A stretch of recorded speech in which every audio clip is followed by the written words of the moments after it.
Emotionally intelligent people are terrible at dating, and it's because they just see everything. Research proves emotional intelligence is a superpower, but for many, it ends up being their kryptonite. They become detectives in their own love story, collecting evidence for crimes that were never committed. You overanalyze every text, the way they looked at their phone during dinner, the slight change in their tone. Your brain becomes a conspiracy theorist connecting dots that don't exist. This causes you to start living in your head instead of reality, and before you know it, you respond to the story you created instead of the person sitting across from you. Emotional intelligence isn't about reading every signal. It's about knowing which signals matter. Your empathy should be a bridge to connect, not a mirror that reflects your own insecurities back at you. Trust builds through clear communication, not perfect analysis. The most attractive thing about emotional intelligence isn't seeing everything. It's about knowing what to ignore. Your intuition is a gift, but your overthinking is a thief. Stop analyzing, start trusting. You know the difference between real signals and the stories your mind creates. I have honestly messed up so many potential relationships over the years because of my overthinking mind, my anxious attachment style, and just kind of how my mind works. And I do feel like I'm a more emotionally intelligent person, and I've definitely experienced what it's like for that to be a gift and a curse. And especially when it comes to relationship side of things, it's definitely been more of a curse than anything, because I'm somebody who overthinks everything. Like, I will overthink how long it's taking for her to respond to my text. I will overthink the small stuff of like, oh, she liked that message. Oh, she didn't reply and left me on read on Instagram, or just ridiculous shit like that. And the problem is that leads you to taking actions that basically is what hurts the relationship. Like in the past, she wouldn't be replying and everything, so then I would be texting a lot, or I'd even start calling her and all these things. I have multiple examples where I know that I pushed the girl away because she was actually interested in the beginning and we went on multiple dates, but then literally I was pushing so much that I ended up just pushing her away. This is something I've genuinely struggled with for years, as you can probably tell. So I've decided to dive into the neuroscience and the actual psychology around it so that I could understand for myself how I can use this gift of emotional intelligence, and just understanding how you can grow your emotional intelligence, because it's not something you're just born with. Like, yeah, some people have it more naturally than others, but it is a skill that you can actually gain. But I've been diving into it just so I can try and understand more about how to leverage it as a superpower instead of having it anchor you down as more of a curse, as it's done for me in the past, especially with potential romantic relationships.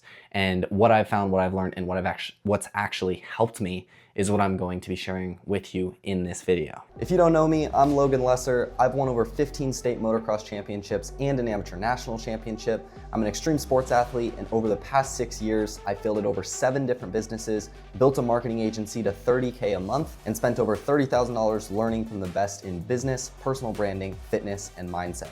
I've lived and worked from London, Bali, and Cape Town. Now I'm sharing everything I've learned and continue to learn here on YouTube, and even deeper inside my free newsletter. If you want to join, link is in the description below. This is how you can actually use this as a superpower, because that's what it's supposed to be. And some of these ideas I can almost guarantee you've never heard of, because they are a little wacky out of the box, but they make a tremendous difference, and they're seriously incredibly useful. First off, what is emotional intelligence? Emotional intelligence is knowing your own feelings, managing them, noticing other people's feelings, and using that skill to build stronger relationships. Those are the 4 main skills of emotional intelligence based on actual science. And it's very interesting for me, even outside of romantic relationships, seeing how just over the years, since I feel like I've kind of gained more emotional intelligence, understanding it more, understanding my emotions more, and knowing how to manage them better, how I've even noticed other relationships improve significantly. And a perfect example is my relationship with my dad, because me and my brother are like polar opposites in many ways. And as much as I'm kind of shitting on him here, but my brother doesn't have very good emotional intelligence, at least at the moment, whereas I feel like I do. And a perfect example is with my dad, where in the past I would jump at him very quickly, and I would basically only hear and see the words on the surface of what he'd say or the reactions that he would have. Whereas now, which I'll get into these concepts further in the video, now I see what is behind the words, what's behind the reactions, and I understand the why beneath it. And I've understood more how to actually act and react, what to say and how to say. And it's very interesting how much that has significantly improved the relationship between me and my dad. Because in the past, like we would jump at each other quite a bit, we'd get into fights, we would do all that. Whereas in recent years, we never fight, we never bicker, we never really argue, because I've just understood how to actually act with him, how to react, how to speak to him. And this applies to everybody. I'm just using him as an example. Whereas him and my dad are like Tom and Jerry, or where they are just constantly freaking banging heads all the time, because to be honest, neither of them really have much emotional intelligence, if I'm being honest. So yeah, that doesn't help. So first off, if you can relate to this, the first thing I want to mention is this is not due to trauma. And you're not broken. And I had to mention this because that post or that video clip I showed at the very, very beginning of this video, or the start of the video, when I posted that on Instagram, I got so many comments from people saying, this isn't emotional intelligence, this is due to trauma and blah, blah, blah. No, it's not. Like, yeah, trauma can actually have an impact on this and definitely affect it for sure, but this is not due to trauma.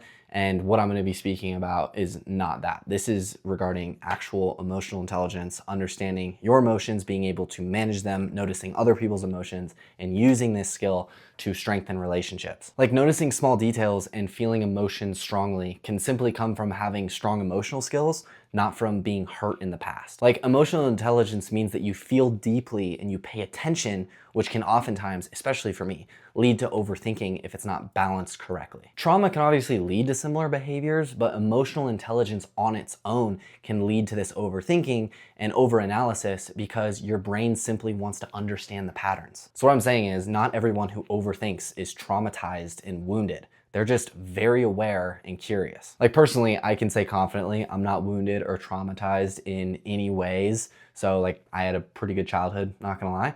And this is still something that I struggle with very deeply. So just wanted to mention that. But anyway, as I mentioned in the intro, you and I have a superpower. However, this superpower often turns into more of a curse than a gift.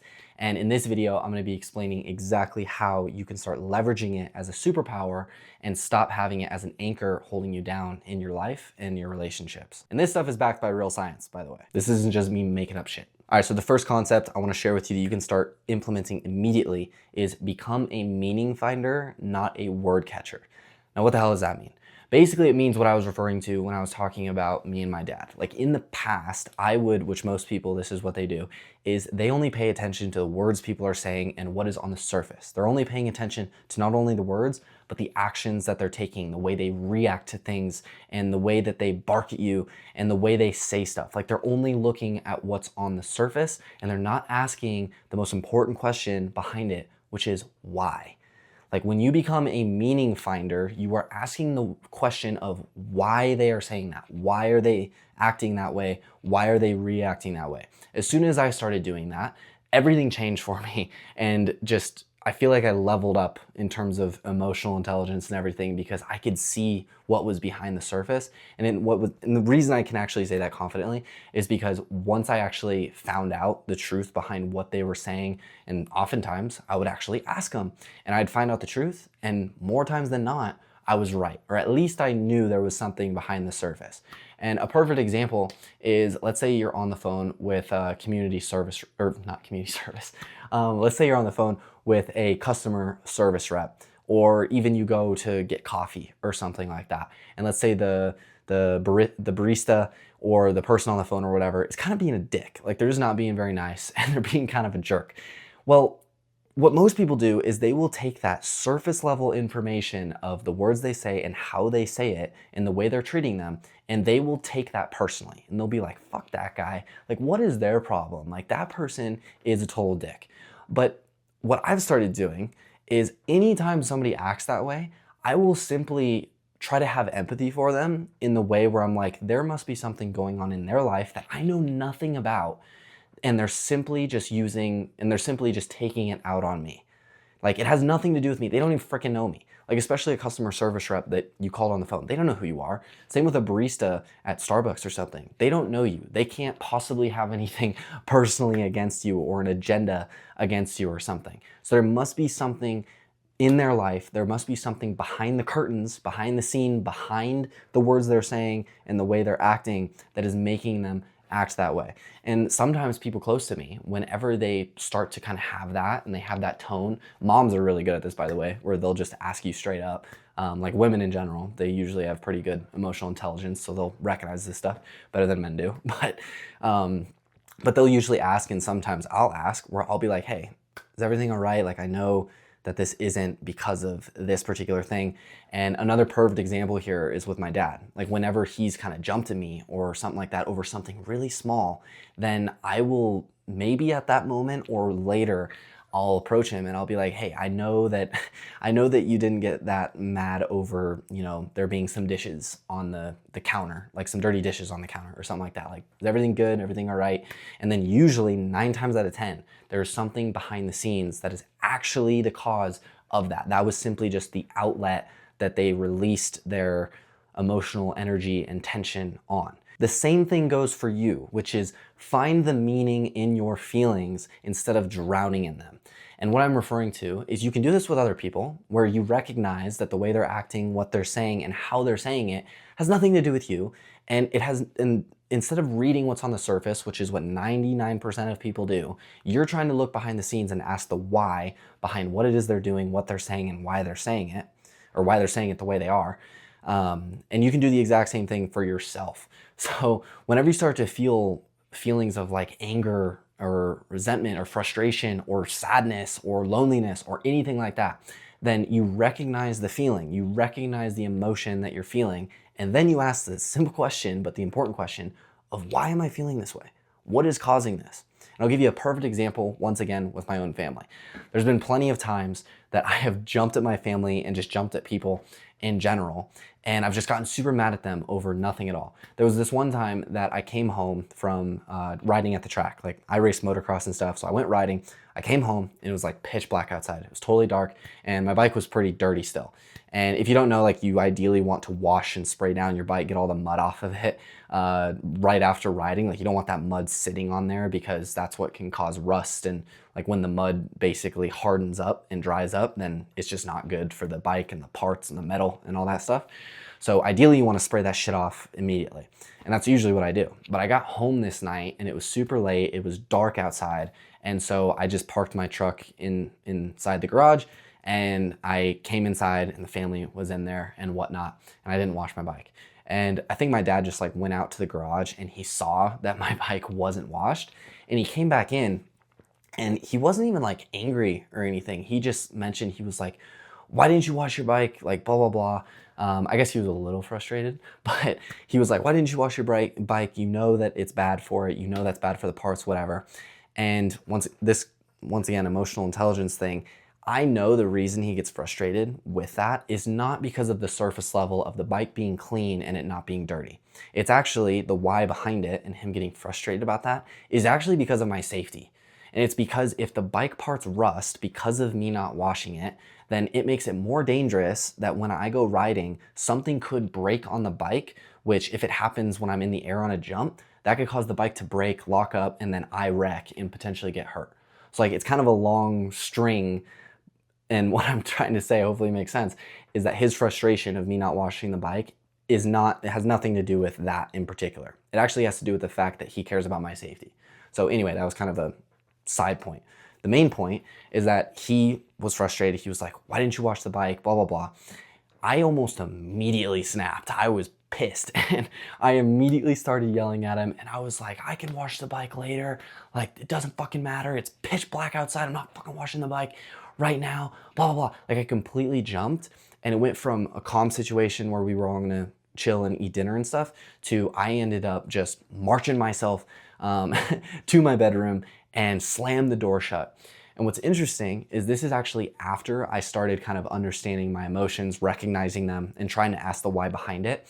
And in the moment, it's like so hard to do this. Like, it's so easier said than done. But in the moment, while I was getting mad, I literally knew this has nothing to do with the bike. Like, I wouldn't actually get this mad about the bike and washing the damn thing, or not washing it, like, to be honest.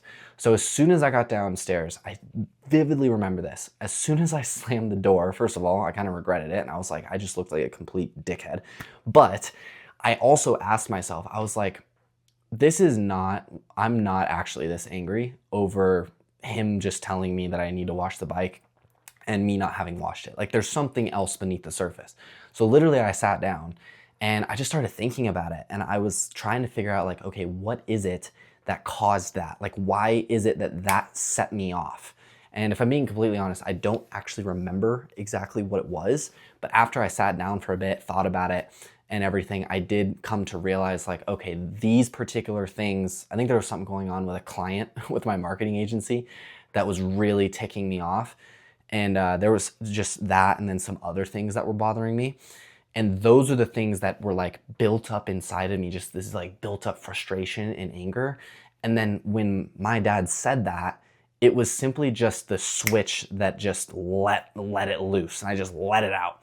And that was just how I let it go, even though it had nothing to do with that.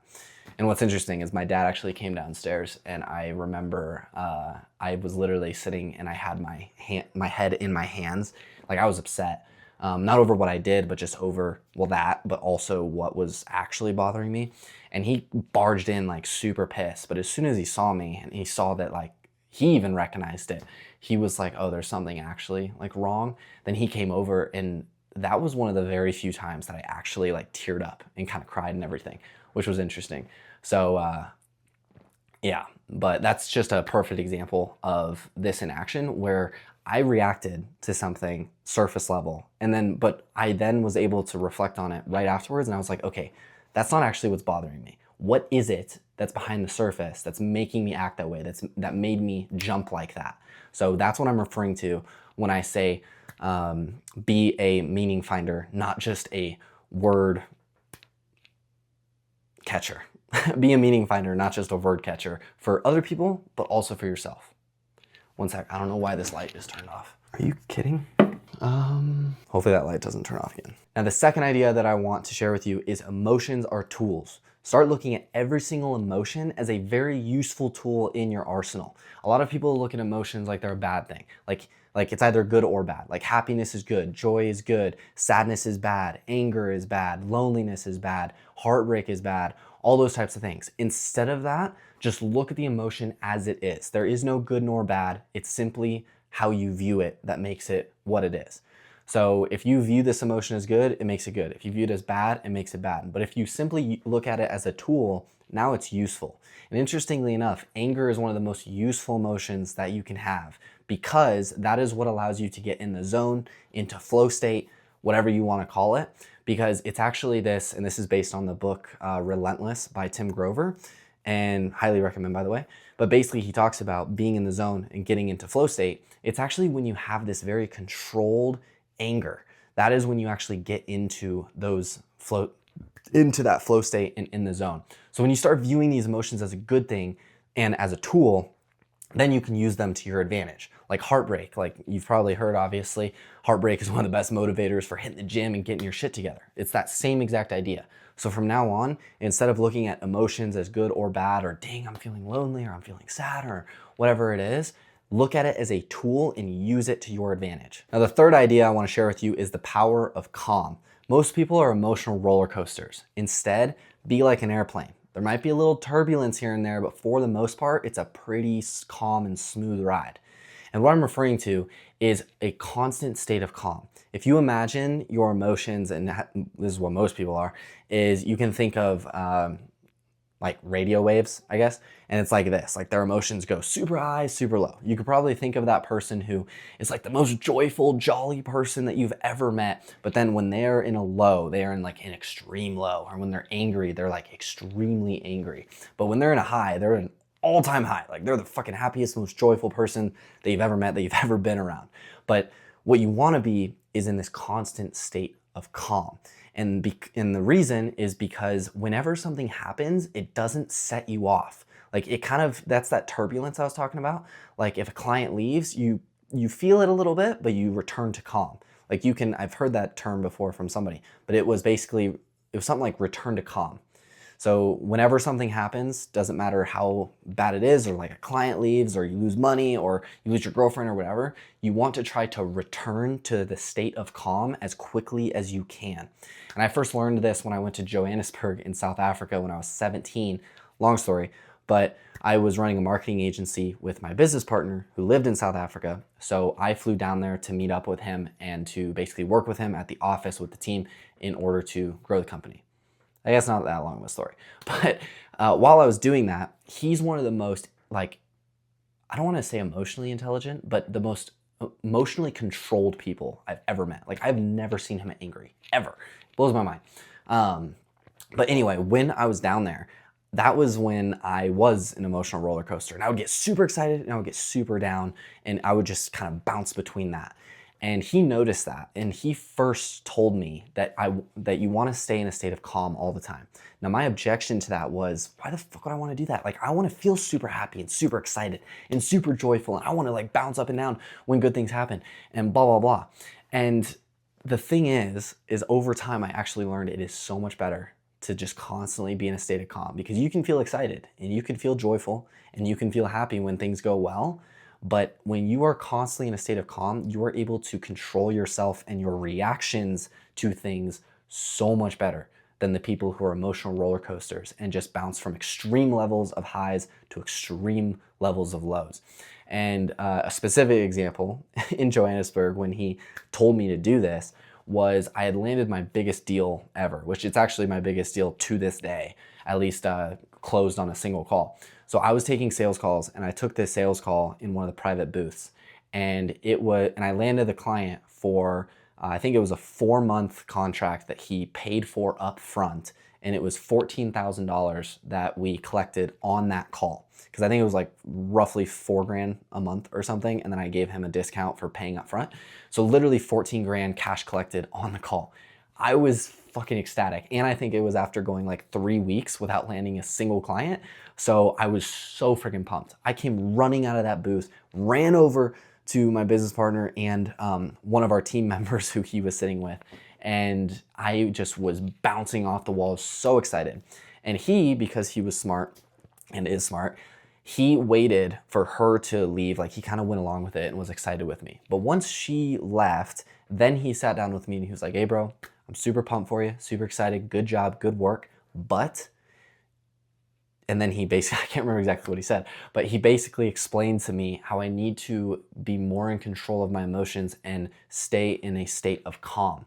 And I didn't understand it at the moment, because at the moment I wanted to enjoy that. I wanted to be excited. I wanted to be pumped up and so excited. But now I understand why he explained that, because it's overall having more control over all of your emotions and how you react to things, both good and bad. So from now on, try to return to a state of calm as quickly as you can whenever something happens. And no matter what, just think about staying in this state of calm instead of an emotional roller coaster like most people are. Now, the fourth idea I want to share with you, which you've definitely heard this one before, but I've got some unique perspectives on this and a unique way of actually doing it. I'm going to share with you how you actually do this. And that is meditating, because mindfulness helps you notice your feelings sooner and choose your response to them instead of reacting, which is what most people do. Now, if you're like I was, then you're probably like, yeah, but I don't really understand the purpose of meditating. Like, I don't understand what I will actually see as an effect from it. So here's exactly what you'll notice based on science after 30 days of meditating every single day. The first is more space between trigger and reaction. And what I'm referring to is that you might get angry, you might get frustrated, something might happen, and instead of reacting immediately, you'll actually have more of a pause and you'll recognize what happened, how you're feeling about it, and you will then choose your response to that particular trigger. So there will be more space between trigger and action, which is literally what I talked about before, where most people, they react immediately, whereas emotionally intelligent people, they're able to analyze the situation, understand how they feel about it and how other people feel about it, and then choose how they want to respond to that situation. The second is you'll have a stronger feelings radar. And what I'm referring to is that you will actually be able to recognize, oh, I'm feeling angry right now, or oh, I'm feeling anxious right now, or oh, I'm feeling kind of sad right now, instead of just feeling like grumpy or upset or whatever. Because a lot of people, they'll just kind of be a grump, or it'll kind of just be like where you walk into the kitchen and your family says to you, which does not help at all, where they're like, somebody's grumpy today, and that just pisses you off more. Well, instead of being that way, you'll be able to actually recognize and almost view yourself from a third person perspective, like as if you're watching yourself and you're like, oh, I'm angry right now, or oh, I'm sad right now, or oh, I'm really excited right now. And that allows you to have a better understanding of your feelings, which goes back to my previous points, where when you understand how you're feeling, it also leads to you being able to ask and understand why you're feeling that way, which then leads to you being able to fix it, resolve it, and choose a positive and good response to that particular feeling or whatever it is that's going on. Now, the third one, which is so important, and this is important for athletes, entrepreneurs, literally everybody, students who are trying to study, is better focus. And this is probably the one that you've heard the most with meditating, is it'll help you focus better. But how the fuck does it actually help you do that? And the reason is because when you meditate, it literally trains your brain to, instead of just bouncing off the walls and constantly running and switching from one thing to the next, especially with the world we live in where we're just constantly fed with quick, cheap dopamine on social media, TikTok, all this stuff. What meditating allows you to do is it literally trains your brain. Meditating is basically gym for the mind, if you haven't heard that. But it literally trains your brain to be able to stay focused on a single action, a single task, a single thing for an extended period of time. And what's interesting is it actually trains your brain to be able to quickly return its focus to that thing as soon as it gets distracted. It's like most people, you can think of it like this. If it was a straight line of focus just going this way, a lot of people will go like this and they'll just bounce off. And then when they bounce off, they just keep fucking spiraling everywhere. But somebody who meditates a lot, what happens is their brain will bounce off a little bit, but it'll catch itself and it'll spring back into focus. Because you will get distracted and you will have things that take you out of focus, but after meditating, you will instead bounce back into focus and your brain will catch itself instead of just spiraling off into no man's land like most people do. So all three of those are core emotional intelligence skills, and those are the main benefits. There's many benefits, but those are the main benefits that I love about meditating that I think are some of the most important ones. Now, how do you actually meditate? I'm gonna give you a little bonus trick here because this is how I learned to do it. You don't need to download an app. You don't need to pay for a subscription. You don't need to do any of that. All you need to do is for 1 minute, 5 minutes, or 10 minutes, which you can build up to longer periods after you meditate more and more. Literally all you have to do is you literally sit there. Ideally sit. If you lay down, you might fall asleep. I mean, you can do this before bed and fall asleep, but sit down and you pick one thing that you're going to focus on for that period of time. So if you choose a minute, 5 minutes, 10 minutes, set a timer on your phone or whatever, and you're going to choose one thing to focus on. Now, what I like to focus on is the feeling of the air coming in and out of my nose as I breathe. It's like as I breathe in and out, like literally my nostrils are opening and closing and I can feel the air coming in and out. That's what I like to focus on. Like I'd recommend focusing on something with your body, like it can be your stomach coming in and out as you breathe, your nose, or something like that. And what you're doing, and this goes back to the third point of how it helps with staying focused and all of that and not getting distracted, is that for that period of time, the 1 minute, 5 minutes, 10 minutes, since you're focused on that single thing, your mind is going to wander. And that's okay, by the way. Like, don't get mad or upset when it starts to do that. That's the point of it, because you're training your brain to do this. You will get better over time. You're going to notice it getting distracted. It is the action of bringing your mind from the distraction back to what you are focused on. It is literally that action is what is training your brain. You can think of that as the bicep curls, as the squats, as the push-ups. Like every single time your mind wanders and you bring it back to focusing on your breath, that's why they always say focusing on your breath and meditating, is because that's what you're doing. You're focusing on that one thing, and as soon as your mind wanders, the action of bringing your mind back into focus on that particular thing is what's training it to be able to stay focused. It goes back to what I was saying before. Like it's training your mind to catch itself and come back faster. So hopefully that makes sense, but that's how you actually meditate, and at least how it works really well for me. So anyway, those are the key things that have helped me a lot. I used to be an emotional roller coaster, as I mentioned before, and I used to struggle a lot just with dating and relationships and just being able to build relationships even with my family and friends and people like that. But ever since I've started implementing these particular things and understanding emotional intelligence more, being able to recognize the emotions I'm feeling, understand the why behind them, and doing the same with other people, it has changed everything very significantly for me in all areas of my life. So I hope that it helps you as well. Basically, now I'm able to watch my emotions and feelings like I'm watching a movie, be able to analyze it, and then decide whether or not I want to press play or if I want to switch the movie. And what I'm referring to is obviously the reactions that I take and how I'm responding to those particular feelings and emotions. But with that being said, if you want more deep in-depth content like this, and if you like to read, then go ahead and join my newsletter, linked in the description below. And if you're curious about how I actually make money, it's not through YouTube or social media or anything like that. I'm actually a video editing freelancer. And if you're looking to learn how to become a freelancer, be able to work remotely from anywhere in the world, then the link to my free program that I put together that shows step-by-step how I actually do it is also linked down below, as well as all of my other stuff. So you can check out all that in the link in the links in the description below this video. But with that being said, I'll see you in the next one. Peace.